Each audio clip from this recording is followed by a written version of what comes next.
Reflexões em 1 Coríntios, capítulo 9. A graça e a paz de Jesus Cristo. Seja muito bem-vindo a esse canal que compartilha leituras, estudos, meditações e reflexões com base nos capítulos da Bíblia.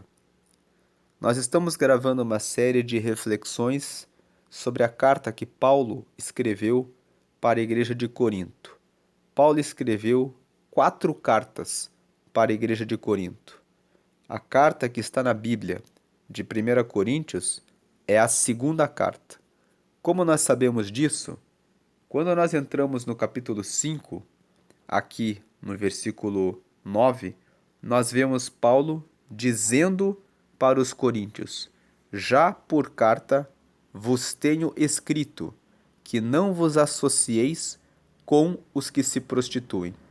Quando Paulo escreve nesta carta que ele já tinha escrito uma outra carta para orientar os coríntios a não se associarem com os que se prostituem, nós podemos concluir que antes de Paulo escrever a carta que está aqui na Bíblia, que é a primeira carta de Coríntios, ele já tinha escrito uma outra carta. Esta outra carta não se sabe onde ela está, mas com base na leitura do versículo 9 do capítulo 5, nós sabemos que era uma carta cujo conteúdo era orientar a igreja de Corinto para que não se envolvessem com pessoas que se prostituem. Nós já comentamos na leitura justamente do capítulo 5 que na igreja de Corinto havia graves situações ligadas à fornicação, envolvimento com a prática sexual entre pessoas antes do casamento. Especialmente esse versículo 5 fala até que havia tanta fornicação que alguém da igreja de Corinto havia se deitado com a sua madrasta. Veja que o versículo 1 fala: geralmente se ouve que há entre vós fornicação, e fornicação tal qual nem ainda entre os gentios, como é haver quem abuse da mulher de seu pai. Então, no versículo 1 do capítulo 5, nós vemos Paulo corrigindo a igreja de Corinto, dizendo que eles estavam envolvidos em um ambiente em que havia muita fornicação e tanta fornicação que alguém havia abusado da sua madrasta, havia se envolvido com a mulher do seu pai. Então, Paulo, nesse capítulo 5, mostra que ele já tinha escrito uma carta anterior. Essa carta de 1 Coríntios, portanto, é a segunda carta que Paulo está escrevendo. E nesta carta, aqui no capítulo 9, que é o capítulo de meditação de hoje, ele fala sobre os direitos dos apóstolos.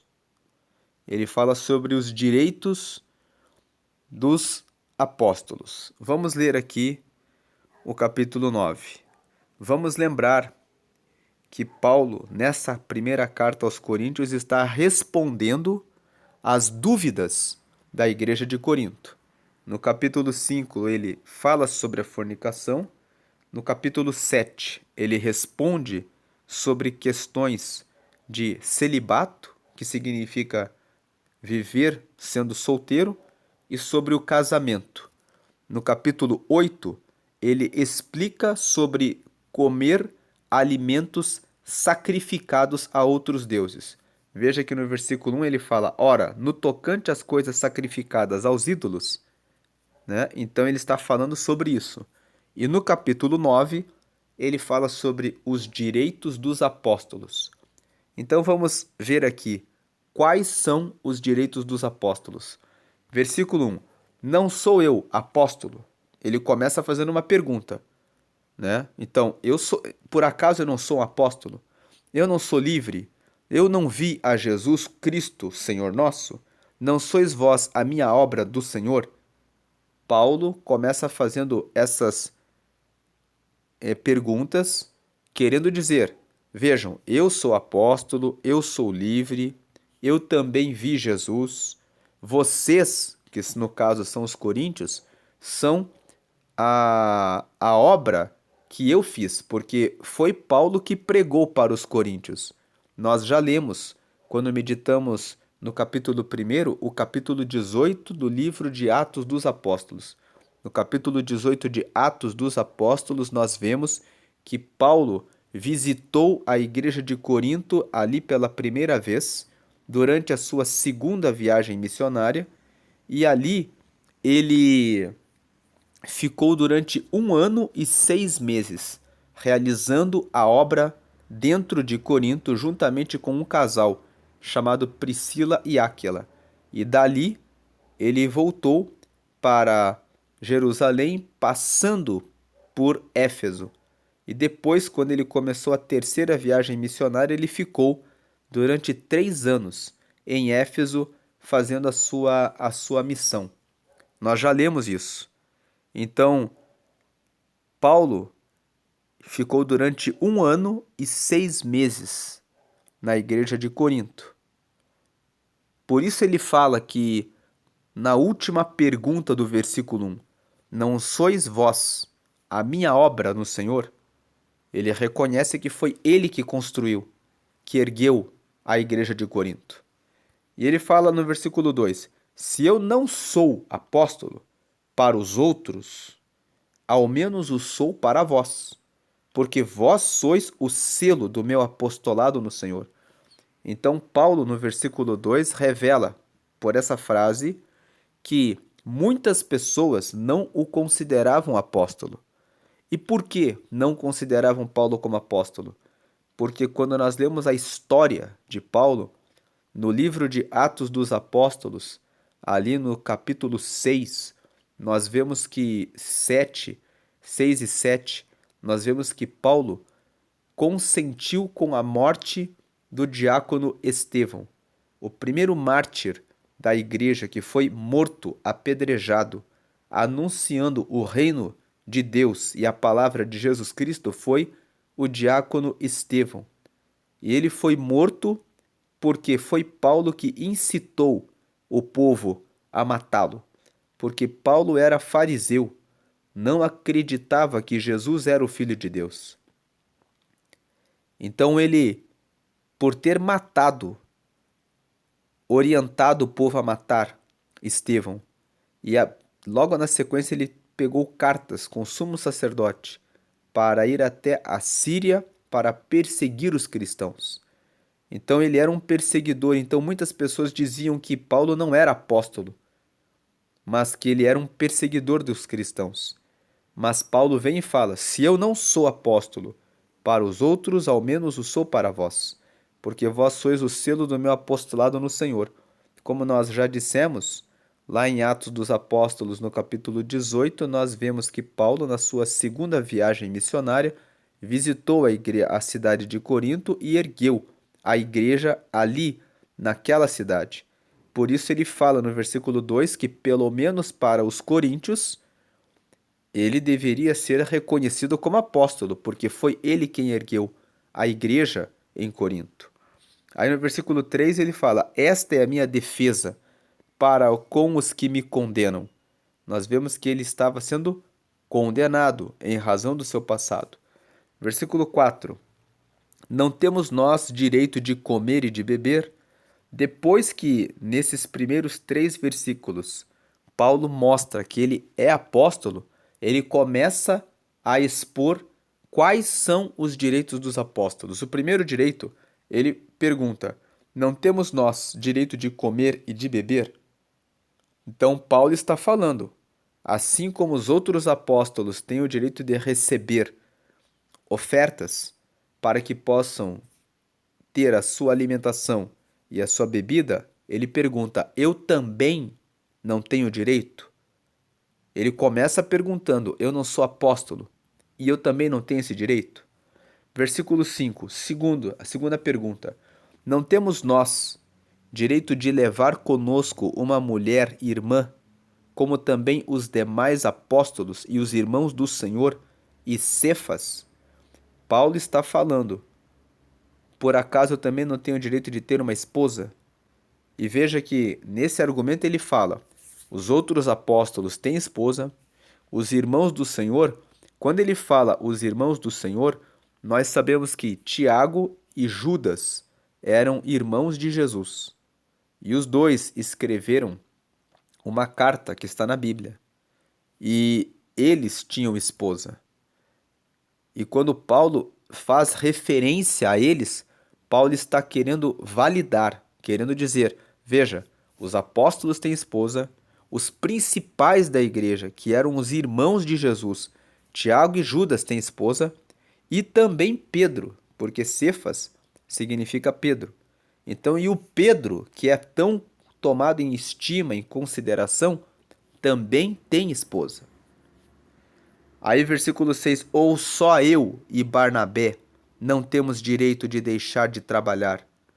Veja que lá no livro de Atos dos Apóstolos, no capítulo 18, também está escrito que Paulo, quando ele conheceu o casal Priscila e Áquila, ele os conheceu porque eles eram do mesmo ofício, que era a fabricação de tendas.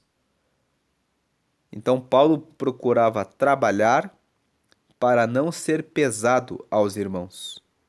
E ele chega a mencionar isso nas cartas que ele escreve, dizendo: e eu estava trabalhando sempre que ele não estava preso, ou seja, impossibilitado de trabalhar, ele trabalhava para poder ter dinheiro para fazer as viagens missionárias.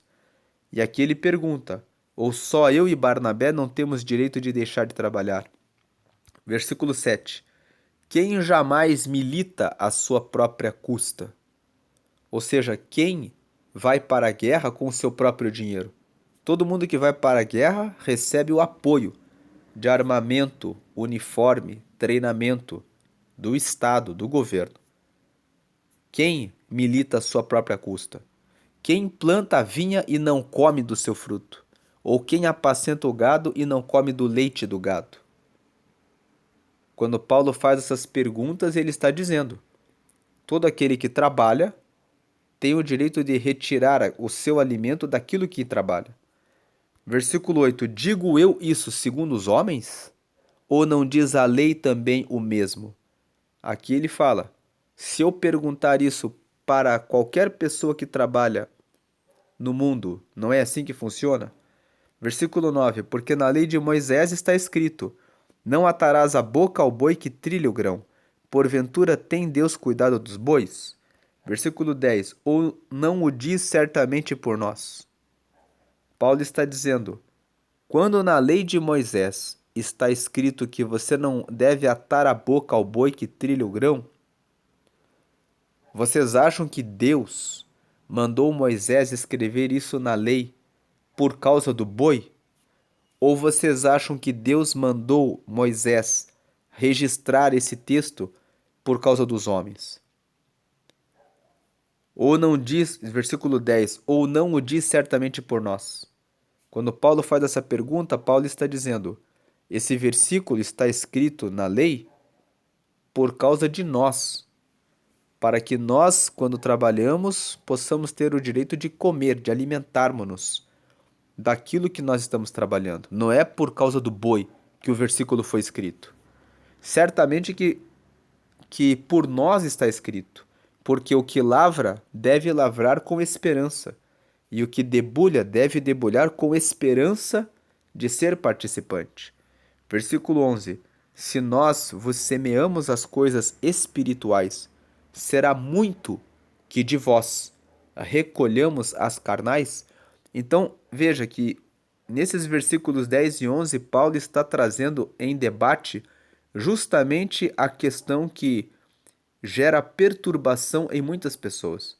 Muitas pessoas dizem: eu não vou devolver o dízimo e eu não vou dar nenhuma oferta na igreja porque eu não vou sustentar pastor. Pastor vagabundo e que não faz nada. A pergunta que fica é: será que os pastores são realmente vagabundos? Porque aquele período em que o pastor fica dentro da igreja para que ele leia a palavra, para que ele ore com você, para que ele ajude você, para que ele ouça, escute o seu problema, para que ele procure pessoas que possam auxiliá-lo, porque muitas vezes o pastor, de maneira direta, não pode ajudá-lo, mas muitas vezes ele conhece pessoas dentro da congregação que podem ajudá-lo, e ele pode trazer o contato seu com essa pessoa para ajudá-lo. Muitas pessoas conseguem, por exemplo, emprego conversando com pastores, porque o pastor conhece um irmão ou uma irmã que tem um negócio, que tem uma empresa e ele conecta pessoas, servindo como uma ponte para o estabelecimento de relações que permitem que o bem seja multiplicado. E quando ele fica ali naquele tempo, lendo a palavra e todo o tempo que ele dedicou para estudar a palavra, para poder estar ali habilitado e capacitado para resolver a sua demanda, ele não tem o direito de comer? Ele não tem o direito de receber a oferta, a colaboração? Quando você vai a um psicólogo, você paga por esse profissional para escutá-lo e muitas vezes ele não tem conselho e nem contato para ajudá-lo a resolver de forma real e concreta o seu problema. Mas muitas vezes o pastor, ele tem a solução e a resposta. Muitas vezes o padre, o líder espiritual, aquele que está à frente daquela porta aberta e que proclama o evangelho, está ali pronta para ajudá-lo. Então Paulo faz essa pergunta: se nós vos semeamos as coisas espirituais, será muito que de vós recolhamos as carnais? Uma outra questão: para que a porta esteja aberta, é necessário pagar a conta de água, de luz, de telefone. É necessário que o pastor tenha roupas e que essas roupas sejam boas, para que ele possa representar bem o evangelho. É necessário que naquele lugar existam cestas básicas para que possam colaborar, ajudar as famílias que são carentes e que são pobres. Veja quais são os olhos com os quais você olha para um pastor.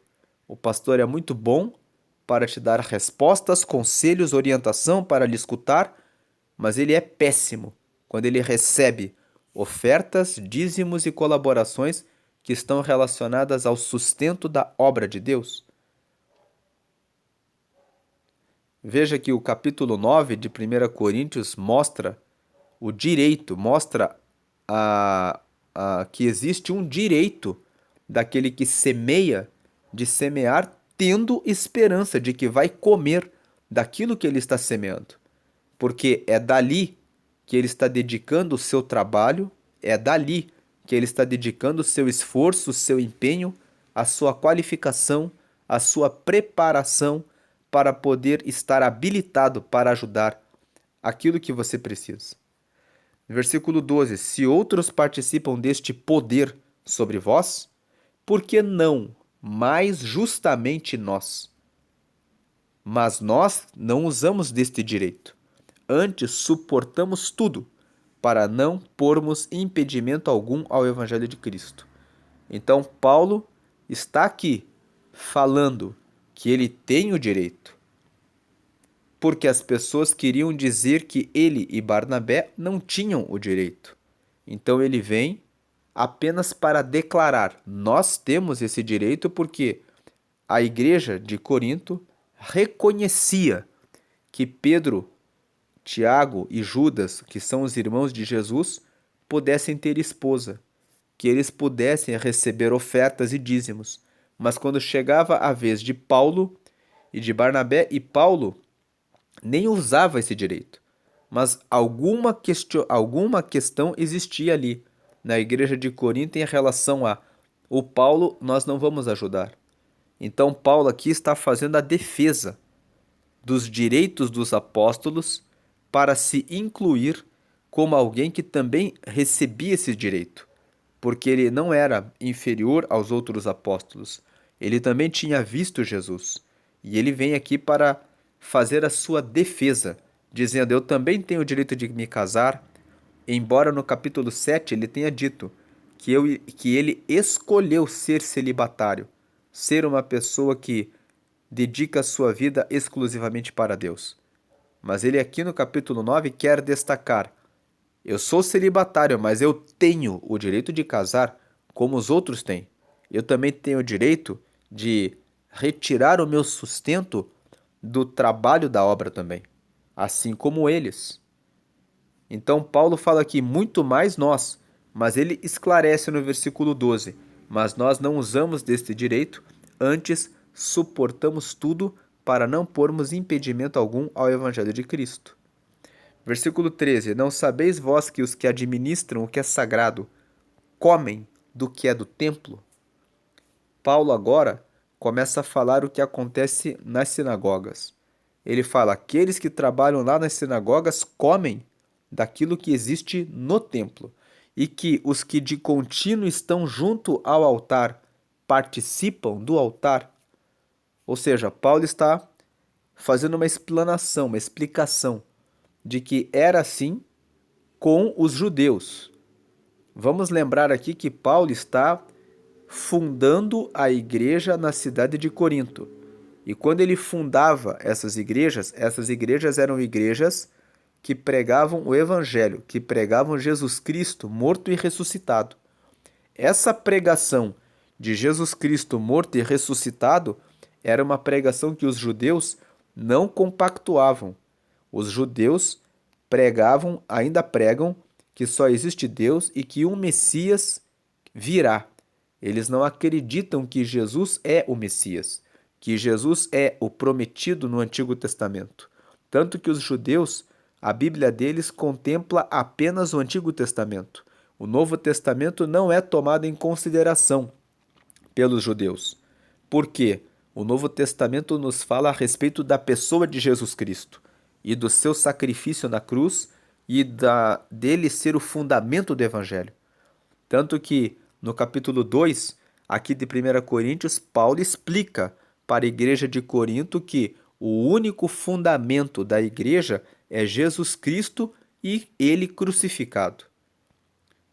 Então, Paulo aqui no versículo 13 está dizendo: no que diz respeito aos judeus com relação aos que vivem no templo, nas sinagogas, aqueles que administram o altar, eles se alimentam com aquilo que é posto no altar.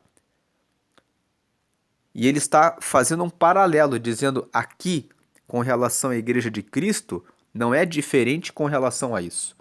É assim que funciona nas sinagogas e não é diferente em relação a nós. Quando uma pessoa se dedica ao trabalho do altar, ela precisa comer do altar, porque ela fica com o seu tempo integralmente dedicado a ouvir as pessoas e a orar por elas e a realizar um trabalho sério e responsável pela obra de Deus. Então, no versículo 14, ele fala: Assim ordenou também o Senhor aos que anunciam o Evangelho, que vivam do Evangelho. É justamente essa conclusão que ele fecha no versículo 14. Aqui no versículo 13 é como se ele dissesse: toda a ordem para que aqueles que trabalham no altar nas sinagogas comam das sinagogas está no Antigo Testamento. Deus deu essas ordenanças para Moisés. Lá na lei, no Pentateuco, existem todas as regras de que os sacerdotes comeriam do templo. Então ele fala aqui no versículo 14: Jesus deu a mesma ordem em relação ao evangelho. É a mesma ordem, é a mesma regra. Versículo 15: Mas eu de nenhuma destas coisas usei, e não escrevi isso para que assim se faça comigo, porque melhor me fora morrer do que alguém fazer vã esta minha glória. Então nós vemos que Paulo carregava ele trabalhava e ele não recebia nenhuma oferta e nenhum dízimo da igreja e ele tinha orgulho disso. Vocês vejam que ele fala. E ele fala: fazer vã esta minha glória. Versículo 16: porque se anuncio o evangelho, não tenho de que me gloriar, pois me é imposta essa obrigação. E ai de mim se não anunciar o evangelho. Paulo está aqui dizendo: eu prego o evangelho por obrigação. Quando nós abrimos a Bíblia no livro de Atos dos Apóstolos, no capítulo 9, nós vemos que quando Paulo estava indo para Damasco para matar os cristãos, ele caiu no meio do caminho, na entrada da cidade. E ele ficou cego, e então Jesus falou para ele: Saulo, Saulo, que era o nome anterior dele, por que me persegues? E daquela visão que ele teve, Jesus esclareceu a Paulo que Jesus de fato era o Filho de Deus, que tudo que ele havia pregado na terra não era mentira, mas que ele era o Senhor. Desse encontro que Paulo teve com Jesus, ele passou a pregar o Evangelho. Então, é disso que Paulo está falando no versículo 16. Ele está dizendo: eu prego porque eu tenho uma obrigação. O encontro que Paulo teve com Jesus foi um encontro sobrenatural, em que Jesus disse para Paulo: duro é para ti recalcitrar contra os aguilhões. Quando um boi está ali para ser sacrificado e as agulhas são postas para que ele morra, quanto mais ele luta contra as agulhas, mais ele se fere, mais ele se machuca. Então, Jesus estava dizendo: quanto mais você matar e perseguir os cristãos, quanto mais você lutar contra o evangelho, mais você vai ser machucado, porque você foi chamado para pregar o evangelho. Então Jesus disse isso para ele: duro é para ti recalcitrar, ou seja, lutar contra, insistir em lutar contra os aguilhões. E Paulo, então, ele assume a pregação do evangelho como uma obrigação. Daí no versículo 17: e por isso, se o faço de boa mente, terei prêmio, mas se de má vontade, apenas uma dispensação me é confiada. Paulo está dizendo: se eu pregar de boa vontade, eu vou receber um prêmio de Deus. Mas se eu fizer isso de má vontade, vai ser apenas como se eu estivesse cumprindo uma tarefa, uma dispensação que me foi dada. Versículo 18: logo, que prêmio tenho que evangelizando proponha de graça o evangelho de Cristo, para não abusar do meu poder no evangelho? Então Paulo fala: qual é o prêmio que eu tenho quando eu prego a palavra de boa vontade? Quando eu prego a palavra de boa vontade, o prêmio que eu tenho é que eu não estou abusando do meu poder. 19: porque sendo livre para com todos, fiz-me servo de todos, para ganhar ainda mais. Versículo 20: e fiz-me como judeu para os judeus, para ganhar os judeus, para os que estão debaixo da lei, como se estivera debaixo da lei, para ganhar os que estão debaixo da lei. Versículo 21: para os que estão sem lei, como se estivera sem lei, não estando sem lei para com Deus, mas debaixo da lei de Cristo, para ganhar os que estão sem lei. Versículo 22: fiz-me como fraco para os fracos, para ganhar os fracos. Fiz-me tudo para todos, para por todos os meios chegar a salvar alguns. Paulo aqui reconhece: todo esforço que eu faço para pregar para os judeus, todo esforço que eu faço para pregar para os que estão sem lei, ou seja, para os que vivem fora da lei. A lei aqui, ele estava se referindo ao Pentateuco, os 5 primeiros livros da Bíblia. Ele estava falando sobre a Torá, a lei, sobre a Bíblia, né? Depois ele fala que se fazia fraco para com os fracos, e ele fala que ele fazia tudo isso para ver se alcançava alguns. Versículo 23: nem todos, apesar de todo esforço que ele estava fazendo, aceitavam o evangelho. Versículo 23: como é hoje também, por mais que você se esforce pregando o evangelho, né, não são todos que vêm. Versículo 23: e eu faço isso por causa do evangelho, para ser também participante dele. Vamos lembrar que o Evangelho é a boa notícia. O Evangelho vem de Evangelion, do grego, que significa boa notícia. E o Evangelho, ou seja, a boa notícia, é Jesus que encarnou, morreu e ressuscitou. Esse é o Evangelho. E Paulo está dizendo, é por causa de Jesus, por causa da boa notícia de que tem salvação por meio de Jesus, que eu prego isso, para participar disso também. Porque Jesus, quando falou a respeito do Evangelho, ele disse para os seus discípulos: ide por todo o mundo e pregai o Evangelho a toda criatura. Em Marcos, no capítulo 16, no versículo 15. Jesus falou para eles: façam discípulos, lá em Mateus, no capítulo 28. Então, 24. Não sabeis vós que os que correm no estádio, todos, na verdade, correm, mas um só leva o prêmio? Correi de tal maneira que o alcanceis. 25. E todo aquele que luta, de tudo se abstém. Eles o fazem para alcançar uma coroa corruptível, nós, porém, uma incorruptível. 26. Pois eu assim corro, não como a coisa incerta, assim como combato, não como batendo no ar. 27. Antes subjugo o meu corpo e o reduzo à servidão, para que, pregando aos outros, eu mesmo não venha de alguma maneira a ficar reprovado. Então, Paulo termina esse capítulo 9 dizendo que ele estava pregando o evangelho e ele estava lutando pelo evangelho. E aí, Paulo usa uma metáfora. Olhem para aqueles que correm em um evento esportivo. Vamos dizer aqui, nos dias atuais, existem as Olimpíadas, existem os campeonatos de atletismo, e nós sabemos que nesses campeonatos e nas Olimpíadas, aqueles que se destacam recebem medalhas. E Paulo aqui faz uso desse recurso, dizendo, dessa metáfora, dessa comparação.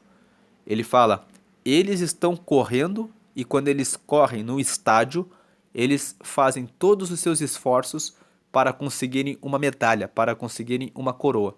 Só que a coroa que eles levam é uma coroa que é feita do quê? De ouro, de prata ou de bronze, que são as 3 medalhas dos primeiros 3 lugares. E essas medalhas são de metal.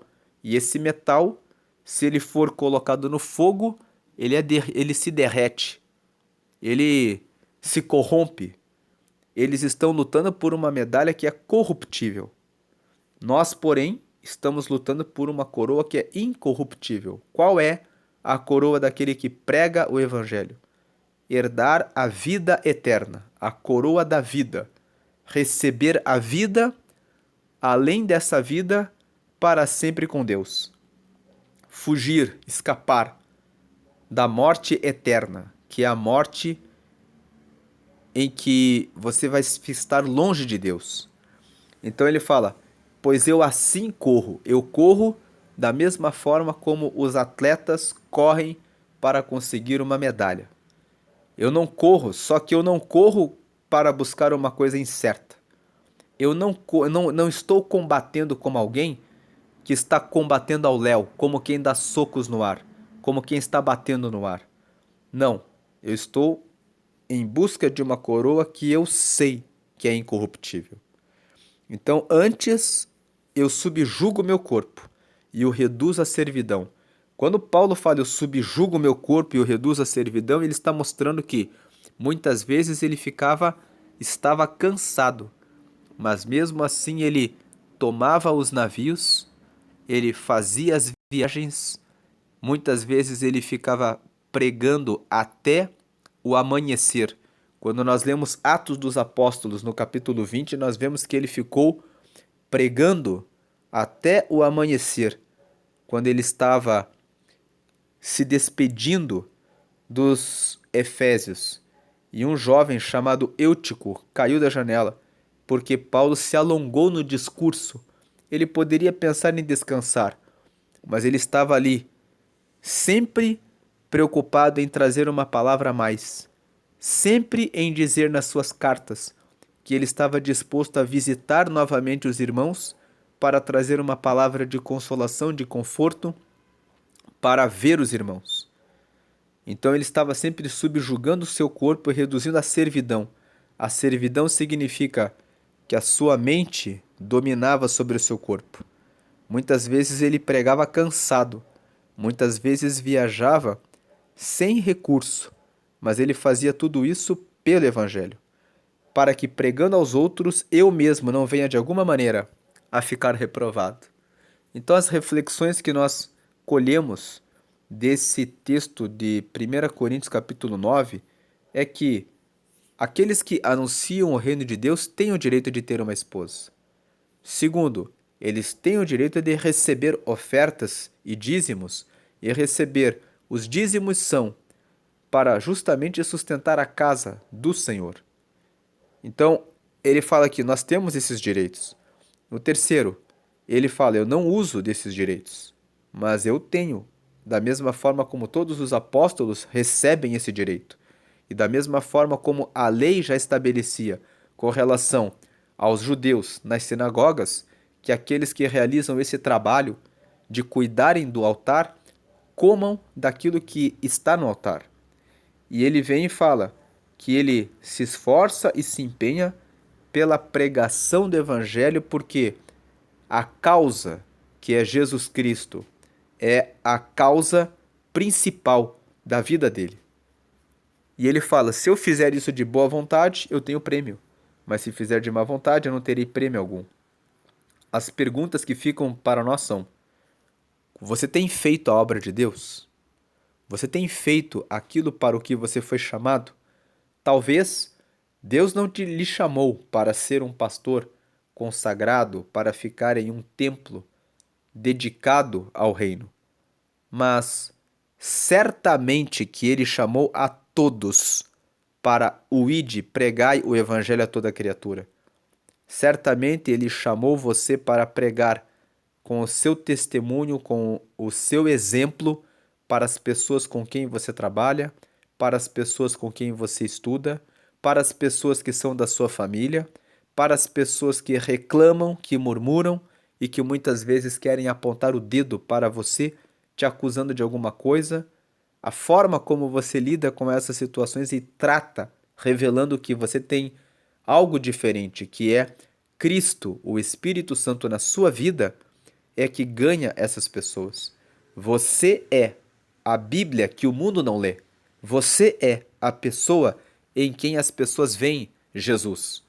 E se você não reflete a glória de Jesus, as pessoas não têm como honrar e amar a Deus. Porque se você é um mau exemplo, as pessoas vão dizer: Jesus Cristo não é tudo isso. Será que vale a pena você dizer que você é um cristão e usar o nome de Jesus para envergonhar o nome dele?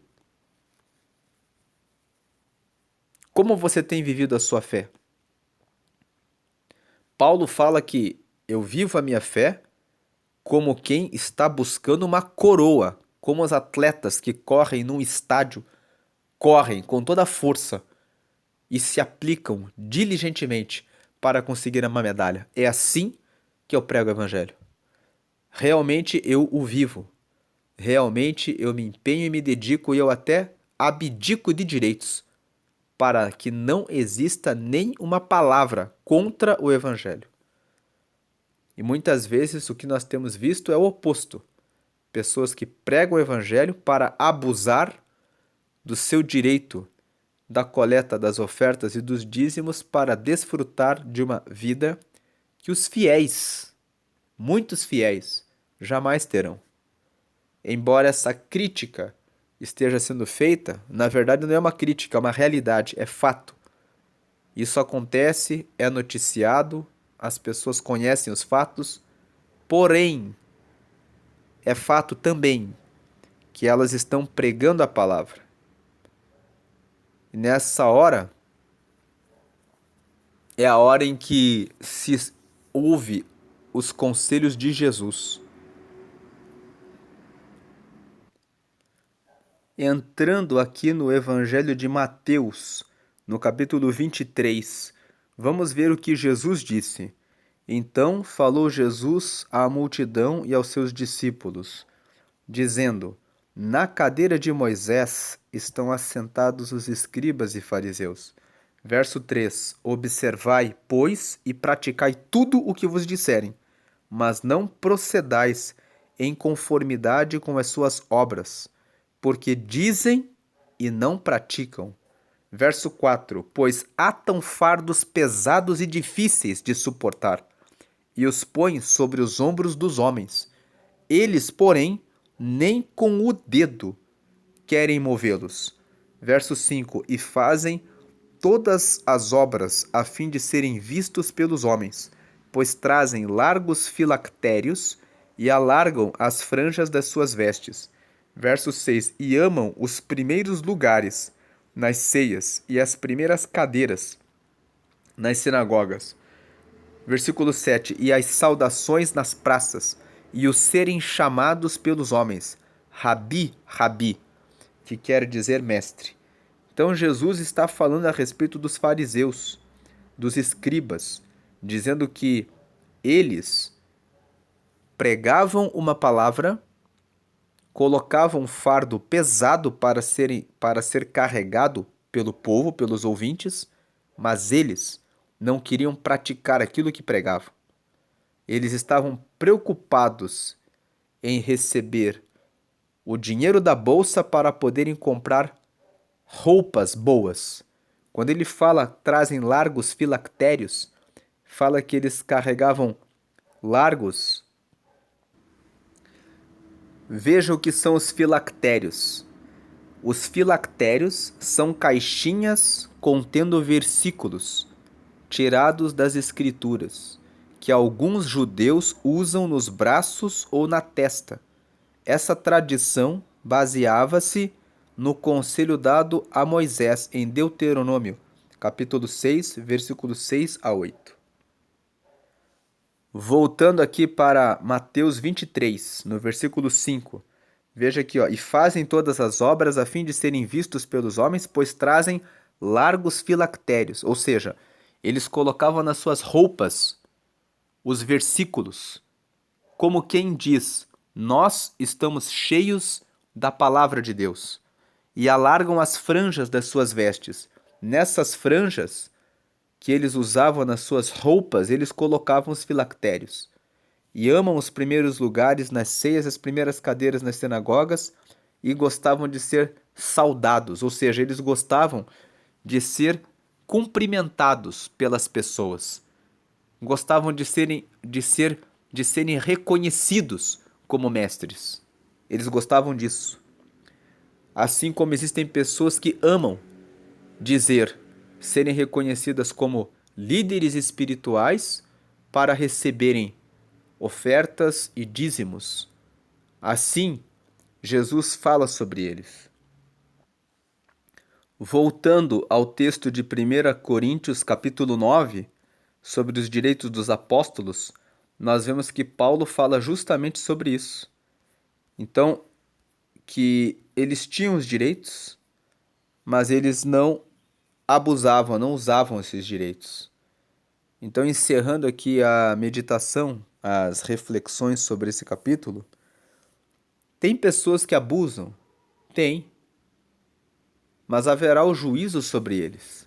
É necessário ter cuidado, cautela, porque muitas vezes o seu pastor está ali, de fato dedicado a anunciar o reino, pregando a palavra, anunciando a mensagem de Deus, e você está ali julgando e pensando que a vida de um pastor é uma vida fácil.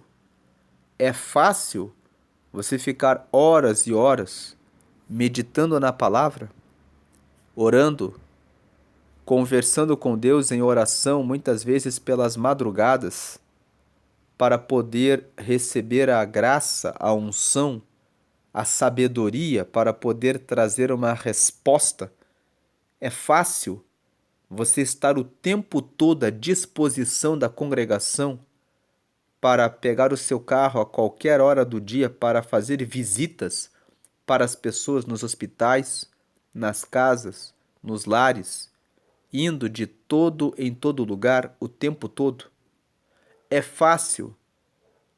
Você teria a palavra certa para dizer para a pessoa que agora está doente, que está no hospital, ou para uma mãe que teve o seu filho preso, ou para uma pessoa que deseja sair da prostituição, das drogas, ou de uma corrupção, ou de um assédio sexual ou moral que alguém da igreja está sofrendo no seu trabalho? Você saberia como resolver essas situações? Você saberia como responder às perguntas de um jovem ou de uma pessoa que está casada sobre como resolver um problema no relacionamento conjugal? Você tem todo esse repertório, esse conhecimento, essa comunhão com Deus para poder trazer resposta, solução em relação àquilo que as pessoas estão demandando e sofrendo?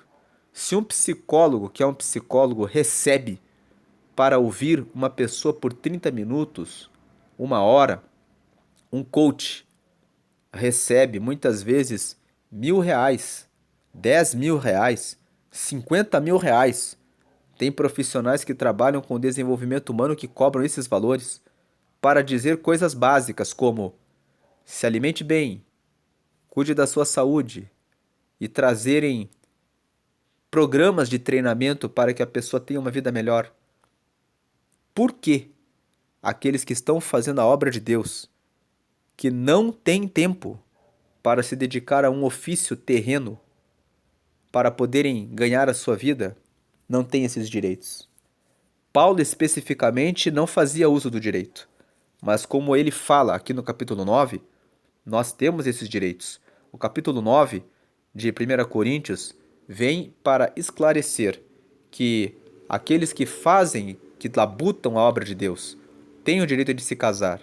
E aqui o 1 Coríntios capítulo 9 traz uma questão em relação às igrejas católicas, que colocam o celibato como regra para o padre, como se o ofício sacerdotal exigisse o celibato. No capítulo 7 nós vimos que Paulo fala que é apenas uma boa recomendação, que aquele que quer fazer a obra de Deus seja celibatário, seja solteiro. Mas isso não é uma ordenança, é uma orientação, como nós já meditamos nas reflexões no capítulo 7. Então, tem o direito de comer do altar aqueles que trabalham no altar. Essas são as considerações, as reflexões sobre 1 Coríntios, capítulo 9. É necessário pensar antes de ter maus olhos em relação àqueles que trabalham na obra, em relação àqueles que trabalham no reino, porque e se alguma pessoa tem uma resistência em relação a isso, como Paulo, que seja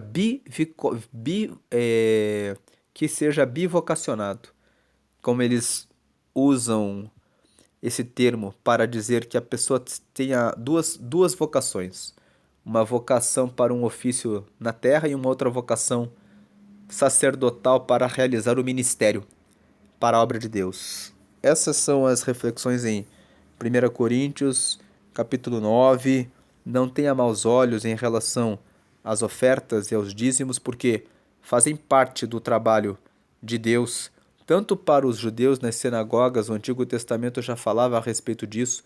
Foi o próprio Abraão quem deu o dízimo de tudo, e depois o seu neto Jacó, quando estava caminhando no deserto, fez um voto com Deus, de que se Deus o ajudasse na sua jornada e o fizesse voltar com comida e veste, daria o dízimo de tudo o que recebesse. A questão dos dízimos e das ofertas é uma questão de fé também. Se você não se sente seguro com relação a ofertas e dízimos, não faça. Porque se você faz, apresenta uma oferta ou um dízimo, tendo no coração um mau coração, Deus nem recebe. E você vai ficar sem o dinheiro que você ofertou, sem o dinheiro que você dizimou e sem a bênção de Deus, porque você não deu de bom grado. Se você o fizer, faça sempre com o coração aberto, de maneira voluntária, porque é isso que vai permitir que você receba a recompensa que vem do Senhor. E quando eu falo isso, Realmente a recompensa vem do Senhor. O homem não pode lhe recompensar. Só Deus pode trazer a cura. Só Deus pode restaurar o casamento. Só Deus pode fazer aquilo que é impossível, que é no campo do milagre. Com a sua ajuda, por intermédio do auxílio do pastor, do padre, do líder espiritual, mas a ação final, o resultado, a manifestação da glória que traz a resposta, a resolução do problema, vem do Senhor. Deus abençoe a todos, fiquem na paz de Jesus Cristo. Amém.